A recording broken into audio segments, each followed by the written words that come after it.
Yeah Harish Rao రాజీనామాకు సిద్ధంగా ఉంచుకో 15 ఆగస్టులోగా రుణమాఫీ చేసి తిరుతాం.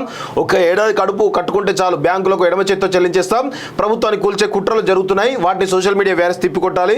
ఇక్కడ కేసీఆర్ను ఓడించి సెమీఫైనల్లో గెలిచాం. కేంద్రంలో నరేంద్ర మోడీని ఓడించడం ఫైనల్స్. కాంగ్రెస్ సోషల్ మీడియా వ్యారియర్స్తో రేవంత్ మోడీ కాలనాగులా అంటాడు, పగబడతాడు. రిజర్వేషన్ పోవాలనుకుంటే బీజేపీకి ఓటేయండి. జహీరాబాద్ జనజాతర సభలో సీఎం రేవంత్ అంటూ ఒకరు చూస్తాం. రాజీనామాతో వచ్చా రేవంత్ ఇక్కడ మేధావుల చేతికి నా రాజీనామా లేఖను అందిస్తున్నా.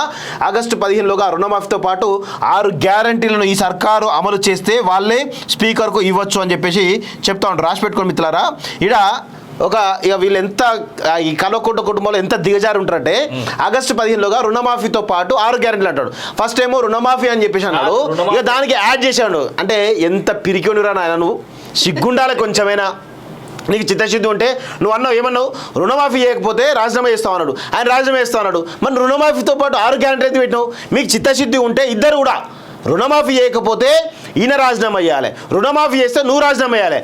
ఇది సిద్దిపేటలో బై ఎలక్షన్ జరగాలి, కొడంగల్లో బై ఎలక్షన్ జరగాలి. దానికి సిద్ధమా? అలాంటివి ఇక ఈ మొగతనం లేనటువంటి దాన్ని ఏమంటారు, మొగతనం లేనటువంటి సవాల్ ఇసురుతా ఉన్నావు, దద్దమ్మ సవాల్ ఇసురుతా ఉన్నావు. సిగ్గుండాలి కొంచెమైనా.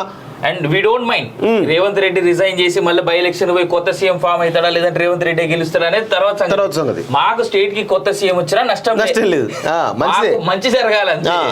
రైతుల తరపున రైతుల కోసం ఆయన చేస్తా అన్నాడు. చేత కాకపోతే రేవంత్ రెడ్డి రిజైన్ చేస్తాడు, చేతనైతే నువ్వు రిజైన్ చేసే రోజు చెప్పేటువంటి నాకు తెలిసి ఈ సవాల్ ఖచ్చితంగా రేవంత్ రెడ్డి. కామెడీ ఏంటంటే ఇప్పుడు రేవంత్ రెడ్డి మోడీ డైరెక్షన్ లో ఉన్నాడు, హరీష్ రావు మోడీ డైరెక్షన్ లో ఉన్నాడు. వీళ్ళందరూ కూడా సవాల్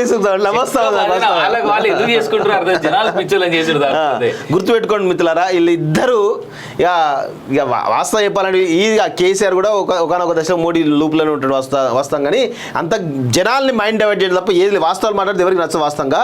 కానీ జనాల మైండ్ డైవర్ట్ చేయడంలో వీళ్ళు దిట్ట.